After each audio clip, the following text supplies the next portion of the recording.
Hey guys, welcome back to Brothers Off Script. I'm Jerry. I'm Ryan. And it's fall. It's just about fall. It's almost there. Labor Day. Labor Day's the day. Labor Day's the day, and my kids are going back to school. I promised them. Olivia, Summer, Charlotte, and Hannah. The four of them are all going to be in school this year, so I promised I'd give them a special shout out for that I'm proud of them, and they're going back to school. So, topic for this week. You don't want to forget your other one, do you? He doesn't get to go to school. Does he recognize you in the video? Hi, JJ. There you go. We'll see. That's all five. Uncle's got your back. Yeah, thanks, all buddy. right. All right, so you got the topic, though, this week. What did you want to talk about? So, all right, everybody gets these special days in the year.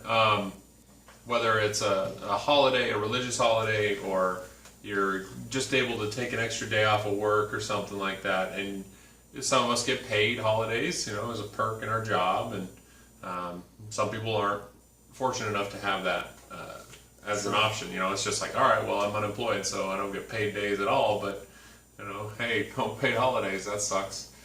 But I kind of feel like going back to the origin of what Labor Day was, it was a celebration of the worker that had helped build the country. Okay. And it was adopted slowly. It took a long time for the nation to actually celebrate Labor Day. Its origin is in New York, and then it came to Oregon, and then a couple other states, and then just it moved around. Huh. But so there was the dispute on who actually kind of came up with Labor Day, and it was like one guy was the head of the labor union, and another guy was somebody else that just kind of said we should all get a day off. But I worked with people in the past where they feel like they deserve these days, right? Like they have to have that extra time off. Okay. And it kind of goes to the people who would like take time off even though they're poor. Like, oh man, I don't feel like coming into work today, and I'm just not going to show up. It's like if you continue to make that choice, to not go out and make money when it's there for you, then like you don't really deserve extra holidays. You know what I mean? Like that celebrate the hardworking people. Okay. That's a completely different way than a I'm lot of people think about it. I think it's. If you are a laborer, which I am, I'm a machine operator, order picker, forklift driver kind of guy, and so I'm out there hustling and bustling through my warehouse to get stuff done on a daily basis, and it's can be stressful, and then there's days where it's like it's not that bad. But I've never been the kind of person who takes time off unnecessarily. Like there are days when I'm like, man, I really need a break. Sure. And I'll still show up, but I'll be mad or something. Sure. But I'm still going to show up to work and do my job. And I've never been the type of person to just like, I deserve this time off. I don't feel that people deserve time off anymore because we have it so much easier all the other times. Like I would honestly rather work 7 days a week, 3 weeks in a row, and then take a full week off. Okay. That, because then it would be like, oh wow, I got all this time. Because you're still going to have your afternoons and evenings depending on your shift. Sure. So you'll have a completely normal day. But then you get to have all this extra free time at the end of the month or something, or the beginning, or you can rotate it, whatever. And I know some people would hate that completely. They love their weekends, right? But I keep saying this. I've developed this phrase out of my own pessimism of how the world works, and everybody's like, "Oh, aren't you happy it's Friday?" And I say, "It's 2 days till Monday." Like I don't even care. I'm like, I'm gonna go home. I'm gonna be tired. I'm gonna try and get some stuff done. Welcome to 2 days till Monday. Right, and then I'm gonna go on Saturday, and we're like, you know what? Saturday, I'm sleeping in. Lazy day. And I get nothing done. And then I spend all day Sunday working on all the crap I was supposed to do in the first place. Sure. And I don't get it all done, and I'm like, man, I should have done more on Saturday, but then the next week comes around, and I'm justifying it to myself. And so this weekend, I actually got a lot of stuff done. I was out there weeding the garden, I was vacuuming, I was mowing, I was weed whacking, I had garage projects and all kinds of little things that we're working on. I was hanging pot racks and doing all kinds of stuff, and it's like that extra bit of time on this 3-day weekend was like I used it, but I didn't just lounge around. I went out to one sale. I go thrift shopping, so I went out to Goodwill today. They were having like all their clothes 50% off, all their furniture is 50% off. That's a $10 couch, right? It's an IKEA couch with a slip cover and everything, $10, half price. Like, could have got a $5 couch today, but I don't need it, so that would have been totally pointless. But if you don't use that free time, or you feel like you deserve it because supposedly you worked hard or something, like, I don't think that most people at McDonald's deserve a day off at Labor Day, and there is people who have to work on those days. I think people at McDonald's have to work on Labor Day. Some, right? Some, well, I've worked for McDonald's, and they typically have a staff of about 20, 25 people to handle an 8-man crew that works part-time. They very rarely have full-time workers. There'll be like 3 shift managers just so they don't have to have a full-time manager. And that's how they make their money, I assume, is by having an extendable labor force. But so that was just kind of my topic and rant on that. But, so I'm hearing a lot of different topics like within that. So one of them, I read a news story which was, and I sent this over to you for kind of discussion this week, was there's an article that said, hey, minimum wage workers still aren't making enough money. And then here in Seattle, we've got the $15 minimum wage push. We've got the issue of, if you are not making your bills, if you're not getting all your bills paid, should you be taking time off at all, right? The people who have one job, can't pay their bills, it's a minimum wage job, and they're mad because it's somebody else's fault. Right.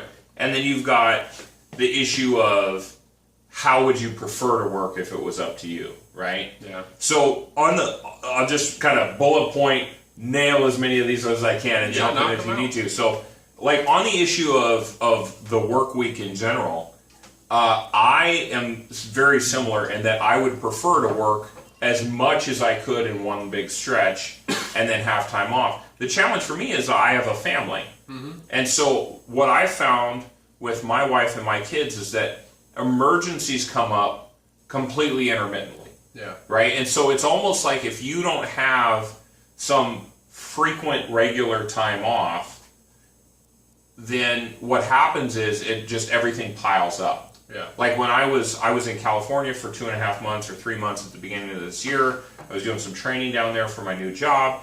I was gone for that whole time. When I got back, my wife had figured out how to handle all this stuff. She did a really good job, but there were certain things that had just kind of piled up. Like it wasn't that she couldn't have figured out a way to do them. It was that it was just too much. It was that one extra stretch. Yeah. So it feels like you need that a little bit of extra time, which is why I don't understand why businesses, for me it's counterintuitive. I don't understand why businesses hold business hours in the time when most people are working. Like, I don't know what the solution is, because if you have a business, you have to have people that work for you. Right. So you have to close sometime. Yeah. But it feels like a lot of businesses, banks are obviously the worst example of this, but there's a lot of other examples where you need to get stuff done, but you can't get it done because you're working. You get there, by the time you get done working, they're shut down. That's why, like, a graveyard shift is awesome, it's you can get stuff done in the morning. Yes. You get to see everybody when they're awake, and then you get to go to sleep when they're gone. You can, but on the nights, like I stay on the graveyard shift, so tonight I got to stay up all night. So tonight, there's nothing I can really do. It's in the middle of the night. Time for video games. Entertainment. Yeah. So that's the first one, right? I would rather work it, but I recognize it would be a hardship on my family. The issue of minimum wage, to me, is so... I feel it's so unconnected to what's really happening.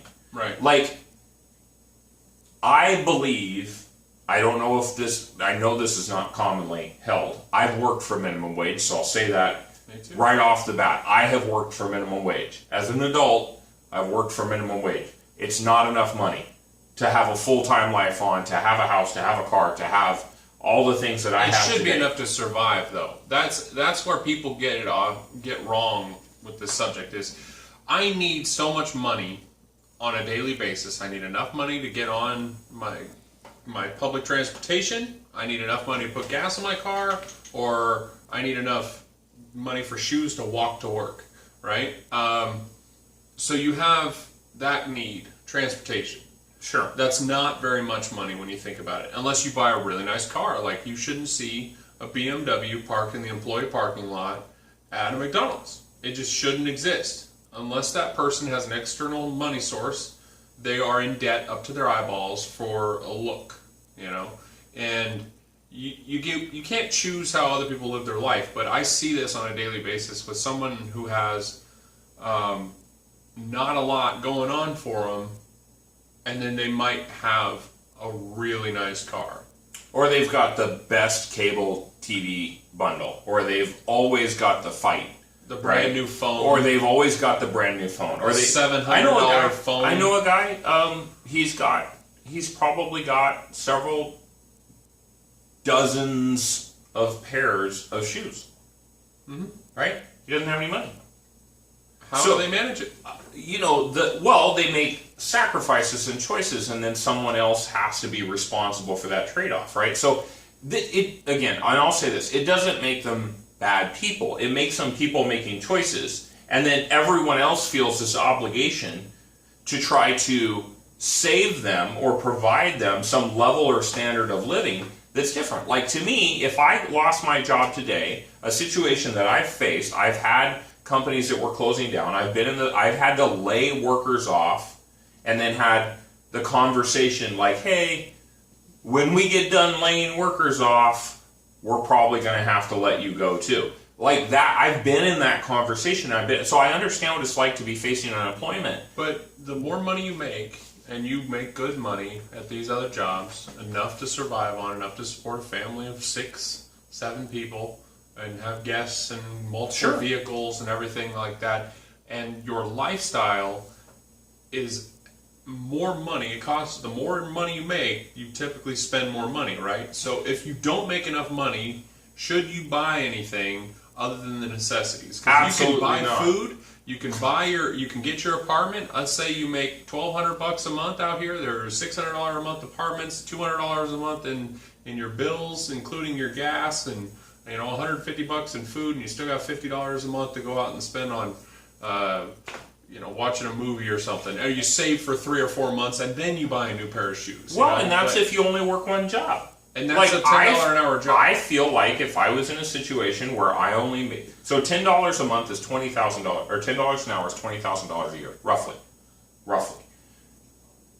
It's not enough to have the things that I have. It's certainly not enough to have your own YouTube channel in your garage like this. But as a 10-year-old kid, $20,000 would have been enough for me to live in the mountains for years, like Huck Finn or something, because that's what I wanted to do. But it's not enough. So the solution is, if you want more, you got to go get it. You got to go get more. You have to work 2 jobs, or you have to save longer, or you have to use extra money to get an education. But you're not going to retire. You're not going to retire on those. No, you're going to die. Not even $15 an hour. You're going to be working at that same $15 an hour job because it supports you just enough so you can get by and buy your crap. And you're going to end up being, I'm 55 years old and I'm still pushing carts at a Walmart or something like that. And the only way out of that is to make better decisions in your day-to-day work, and where you work might be temporary, but if you tell yourself it's only temporary and you never step out of there, then you're asking for it, essentially. And if it's the only thing you can do, like I have a record, I made mistakes as a youth, I hung out with the wrong people, and I got caught and I got in trouble. So for a long time, I literally couldn't get a job doing anything but the worst manual labor, and it was embarrassing to talk about, but I made better decisions later on as I was a temp for like 5 years. 1 year I made $5,000 the whole year, and I had food stamps for 6 months, and that was it. Like, that was my whole year. Mm-hmm. And after that, I was like, that's kind of bottom. I can't do any worse than that. So I better step it up. And so I took the next job that was available, and I worked there for 3 years, making $10.72 an hour at the highest point. I was second guy on the totem pole basically at that point, and taking care of 3 other people. And I was like, for $10.72 an hour, I shouldn't be a shift leader. It shouldn't happen.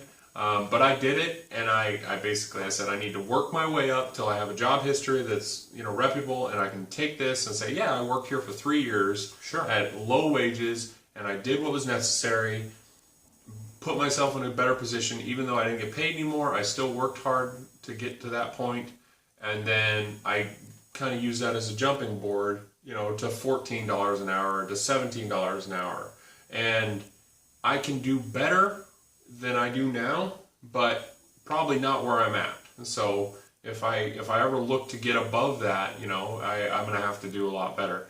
But I go to Goodwill all the time. I thrift everything. I don't buy anything new.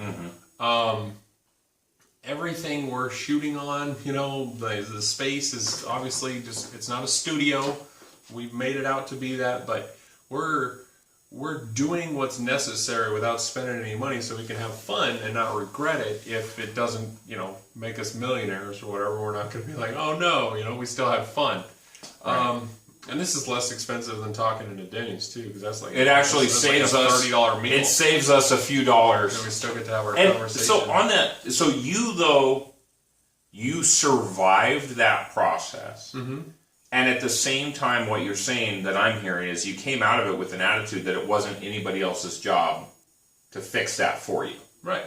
And this is the conversation that I have with people now when I sit down, because I do a lot of like resume reviews with people, and I'll sit down and talk to them about where they're at and what's going on and what their goals are.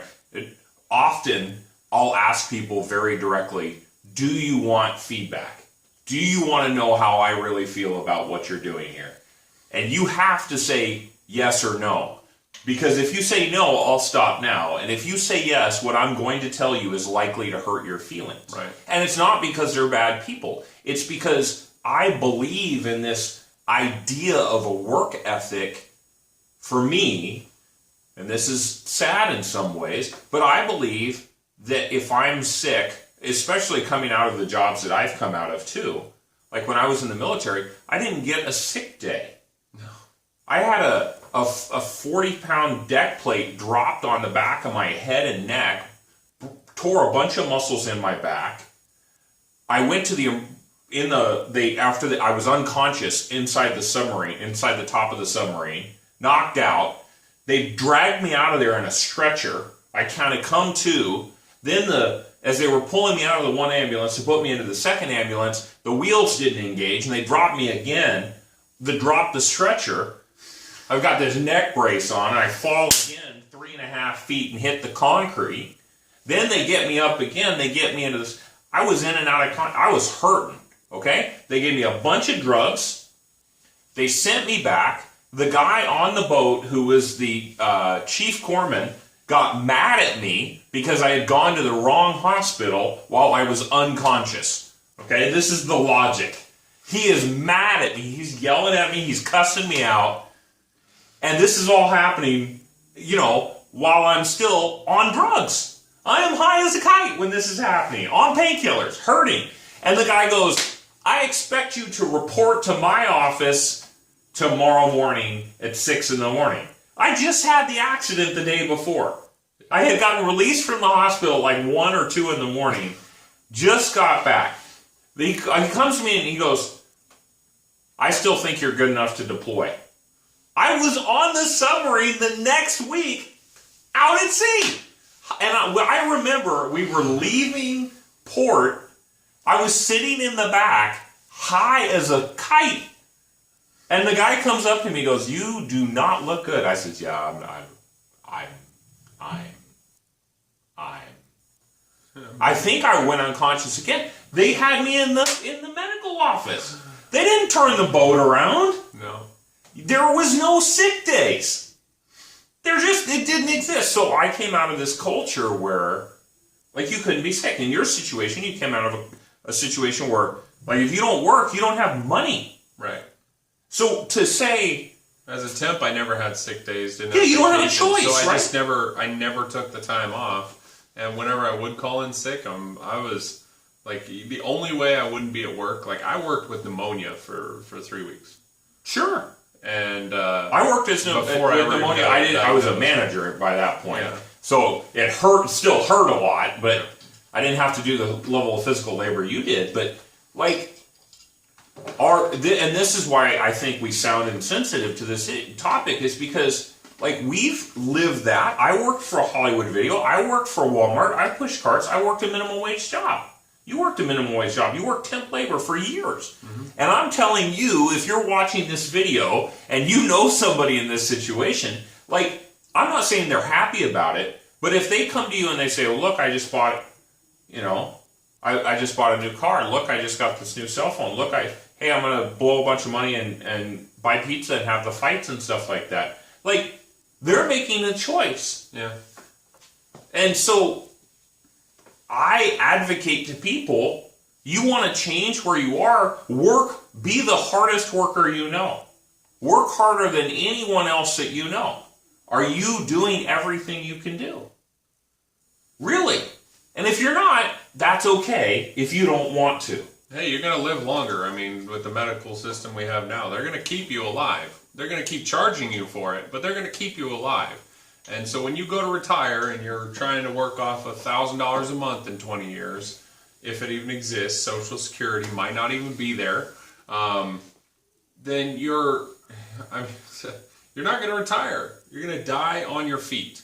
Yeah. And that's, so if Labor Day means something to you other than just, oh yeah, I got a 3-day weekend, it should be, hey, celebrate the people who, didn't used to get days off.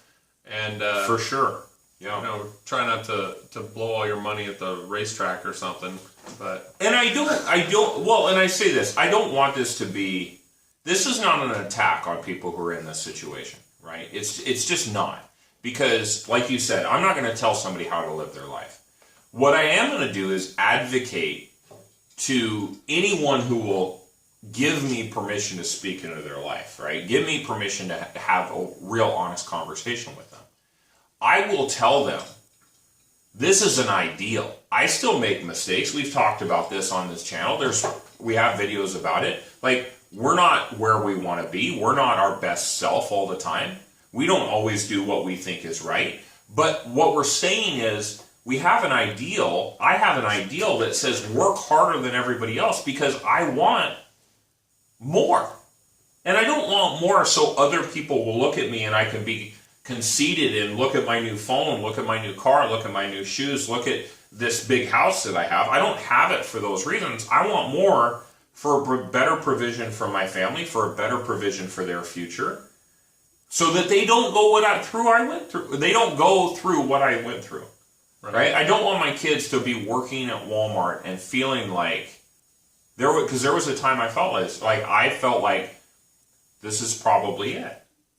Like, I'm working at Walmart, and they had a program where if you worked for Walmart for long enough and you did the right things, like they would put you into a college and they would make you a department manager and stuff like that. And I've been back to the Walmart in Spokane where I worked and where I grew up. And there are people there who have a little silver tag under their name, and it says, 15 years, 20 years at this Walmart. And I remember them because I worked with them.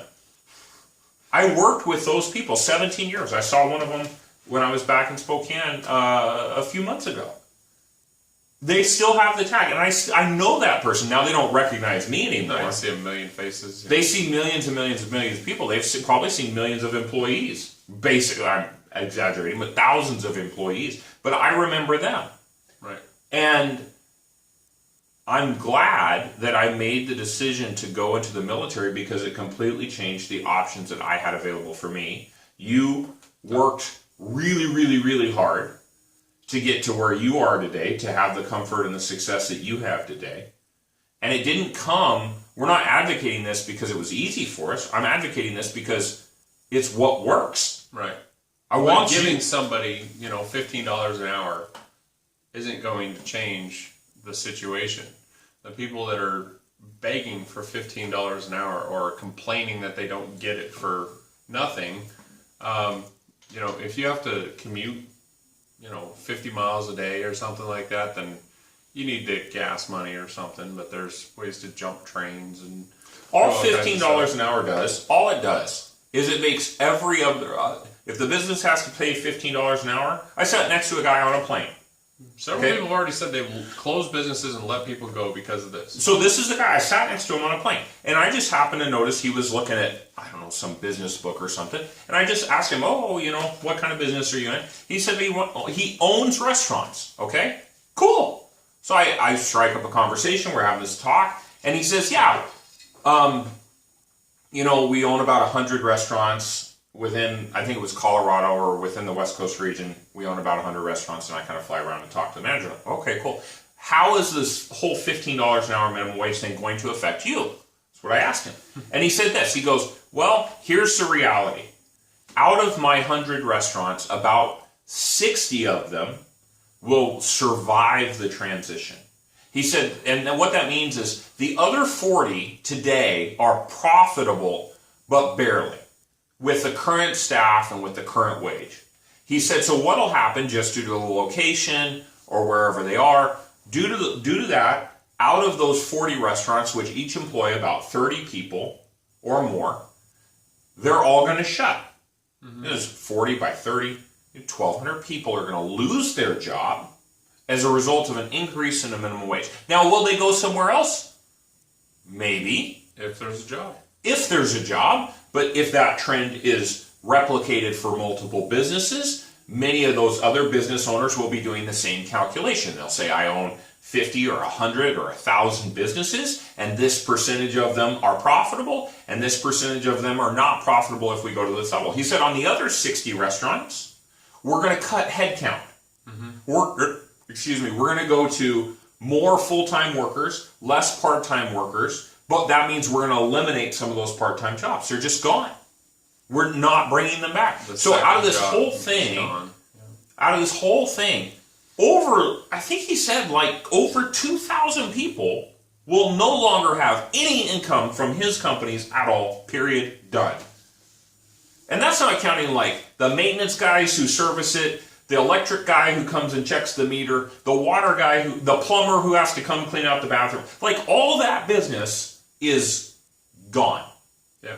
100% zero income. And I will say for the other side though, the business owner, if you plan on keeping your lifestyle, you have to be profitable. There's no point in running a business and saying it's a labor of love or we're a non-profit. And so you have to pay yourself or you have to pay some employees because there's very few jobs out there that people will do for free. They just won't do it. If I had to count somebody else's money for free, I don't know if all their money would get counted. You know what I'm saying? Wink, wink. But that's the point is we all get paid to do the job that makes somebody else money. And they, being the people who have the ultimate say, will never not make money. If the point comes where they're no longer making money, then nobody's making money. So pushing for more money doesn't necessarily mean, you're going to get it. It's a double-edged sword there. But so that's kind of my final thought on that. So I'd have to say, hope everybody had a good 3-day if you got it, Hope you had time, friends and family, to the best of your ability. Yeah. And we're not saying this because we want anybody to fail. We're saying this because we want people to succeed. So it comes out of a position of having done this for a little while now. Yeah. Got a few years of experience with life. But thanks so much for watching, guys. Please subscribe. We ask you to subscribe because it helps us in search rankings and results. Please comment and like us or dislike the video. We need that because that'll help us understand for the people who are watching what kinds of things you like and what kinds of things you don't like that we're doing. And we will respond to comments if we get them. So that's something we're asking for, and that's why we're asking for it. Thanks so much for watching, guys. Have a great week. Much appreciated. We'll see you next time.